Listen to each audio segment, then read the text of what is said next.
दिन रात को चेहरे पे नकाब डाल के ना तो मस्जिद की गलियां घूम रहे थे उमर फारूक, मदीने की गलियां घूम रहे थे। एक दो गलियां रह गई तो फजर का वक्त हो गया, तो हजरत उमर अपने गुलाम से कहने लगे नमाज पढ़ लेते हैं और बाकी दो गलियां बाद में घूम लेंगे। हजरत उमर ने इमामत कराई तो नकाब उसी तरह चेहरे पे। एक गली से गुजर रहे थे तो एक बूढ़ी अम्मा बैठी है खेमे में, बूढ़ी कुछ चेहरे से परेशान लगती है। तो हजरत उमर गुलाम से कहने लगे इसे पूछो क्यों परेशान है, हमारा तो अपना अब्बा परेशान रहता है, हम पूछते नहीं, हम नहीं पूछते। हमारी अपनी अम्मा रोती रहती है कि चलो 2 घड़ियां रात को आके बैठेगा मेरे पास, लेकिन वो आता है 2 दर्जन किन्नों लेके और सीधा अपने कमरे में जाता है और बेगम साहिबा से कहता है कि 6 अम्मा को भी दे आऊं, उसने कौन सा खाने हैं। तो वो प्लेट में लेके आती है। फिर मां का दिल टूटता है कि ये कमाई तो मेरी थी, ये तो बूटा मैंने पाला था, लेकिन ये किस व्यापारी के हाथ चढ़ गया। हम तो अपने माँ बाप को टाइम नहीं देते, लेकिन जब लोग अल्लाह से डरते थे रवैया क्या था।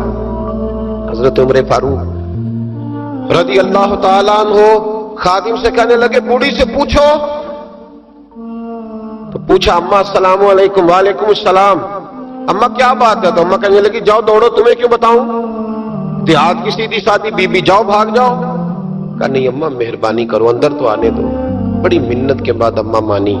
उमर फारूक आम आदमी नहीं जिससे दुनिया कांपती है। हजरत उमर अंदर गए। अम्मा क्यों परेशान हो। तो अम्मा कहने लगी तुम्हें क्यों बताऊं, मेरा अपना दुख है। चल अम्मा बता दे, तेरी मेहरबानी।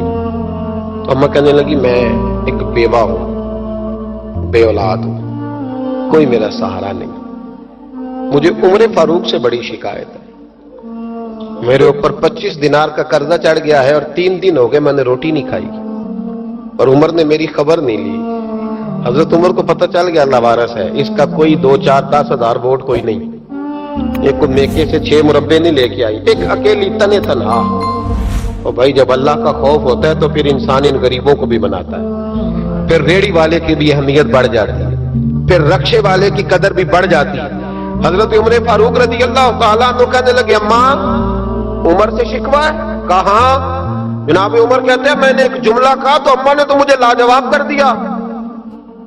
मैंने कहा अम्मा उमर को क्या पता कि तू भूखी है और मकरूज है, उसे क्या खबर। तो अम्मा कहने लगी क्या कहा तुमने, उमर को खबर नहीं, उसे पता नहीं। तो उमर से कहो ना छोड़ दे हुकूमत, उसके हवाले करे जो खबर रख सकता है। क्यों बैठा है फिर। हमारे हुक्मरान कहते हैं अभी मैं सदमे में हूं, निकलूंगा तो बात करूंगा, ना इधर उधर की तू बात कर, ये बता कि काफिला क्यों लुटा। मुझे राहजनों से गरज नहीं, तेरी रहबरी का सवाल है, हाँ तुझे जवाब देना पड़ेगा। हजरत सैयदना उमर फारूक रज़ी अल्लाह ताला अन्हु से अम्मा कहने लगी नहीं खबर रख सकता तो हुकूमत क्यों करता है, छोड़ता क्यों नहीं।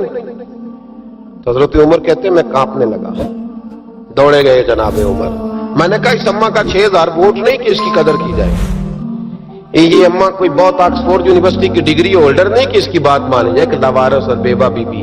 उमर दौड़े गए, घर से अनाज का थैला कंधे पे रखा, 25 दिनार भी लिए, पक्का पकाया खाना भी लिया। खादिम कहने लगा हुजूर मुझे दे दे, मैं उठा लेता हूं। तो हजरत उमर फरमाने लगे चल वादा कर कयामत के दिन भी मेरा बोझ उठाएगा। कहने लगा जी नहीं वहां नहीं उठा सकता। फरमाया फिर आज भी ना उठा, मुझे ही उठाने दे, ये मेरा बोझ है तो मुझे ही। अम्मा के सामने 25 दिनार भी रखे।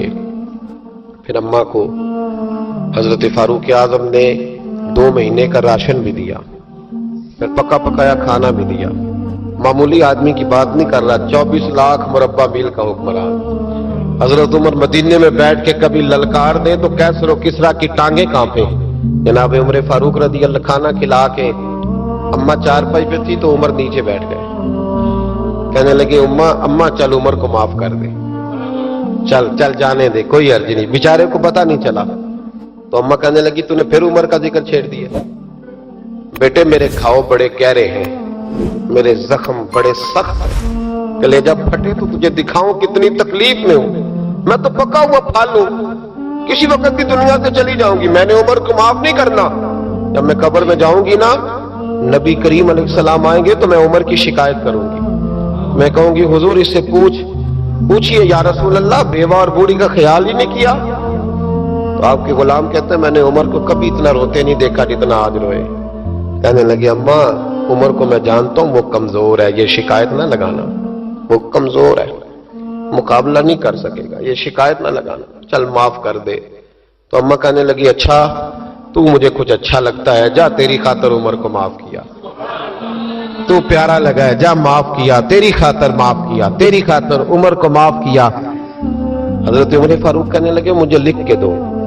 کون اتنے جتن کرتا ہے؟ کون؟ کسی سے کہنا جا اپنی اماں کو منا لے، تو کہتے ہیں نہیں نہیں میری غلطی کوئی نہیں، تو مناؤ کس بات پہ؟ ہمیں تو 20 دلیلیں آتی ہیں. جا ابا کے پیر پکڑ لے. پتہ ہے نبی پاک علیہ السلام نے فرمایا جس کا باپ راضی ہوگا اسی کا اللہ راضی ہوگا، اور جس کا باپ ناراض ہوگا وہ سارا دن وظیفے پڑھے، اس کا اللہ راضی.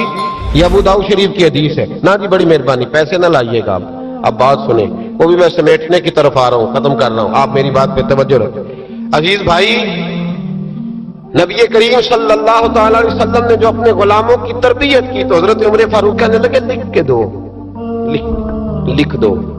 تو اماں کہنے لگی آپ لکھیں میں سائن کر دیتی ہوں، آپ لکھ دیں میں سائن کرتی ہوں. حضرت عمر نے لکھا فلاں بنت فلاں کو عمر سے شکایت تھی، پھر انہوں نے عمر کو معاف کر دیا. اماں سائن کرنے ہی لگی تھی، سائن کرنے ہی لگی تھی کہ مولا علی شیر خدا آ گئے، حضرت عبداللہ ابن مسعود آ گئے. اوہو عمر یہاں بیٹھے ہوئے ہو، میں سارے مدینے میں تلاش کر رہا تھا، یہاں بیٹھے ہو، وہ کچھ لوگ ملنے آئے، نکلو. اماں نے سنا کہ یہ عمر تھے تو اماں اٹھ کے کھڑی ہو گئی. آئے ہائے عمر تھے، آپ عمر تھے؟ تو جناب عمر کہنے لگے اماں تو نے جو کہا ٹھیک کہا، لیکن اپنے وعدے پہ قائم رہا، یہ ذرا سائن کر دے. اماں نے سائن کیے تو حضرت عمر فاروق فرمانے لگے علی آ گئے ہو تو بطور گواہ تم بھی دستخط کر دو. عبداللہ ابن مسعود تم بھی بطور گواہ جب سائن ہوئے تو جناب عمر نے رکا لپیٹا اور مولا علی شیر خدا سے فرمانے لگے علی یہ رکھ لو، مجھے لگتا ہے میں تم سے پہلے دنیا سے جاؤں گا، اور جب میں پردہ کر جاؤں نا تو یہ رکا میرے کفن میں رکھ دینا.